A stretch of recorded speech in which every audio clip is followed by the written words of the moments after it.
Magandang araw, inirekomenda ng Independent Commission for Infrastructure or ICI ang pagsasampa ng kaso laban sa dating DPWH Secretary Manuel Bonoan at iba pang opisyal dahil sa irregularidad sa 72 million flood control project sa Plaridel, Bulacan.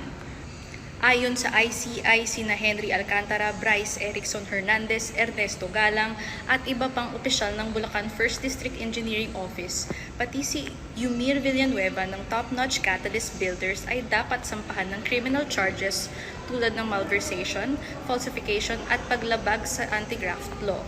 Kasabay nito, inirekomenda rin ang administrative cases laban kina Bonoan, Roberto Bernardo at Maria Catalina Cabral dahil sa gross dishonesty at grave misconduct. Patuloy namang iniimbestigahan ng Ombudsman ang ulat upang mapanagot ang mga sangkot. Ito yung ulat na sinubmit nga kanina ng ICI kay Ombudsman Jesus Crispin Remulla. Ito si Faith Argusino ng Inquirer.net.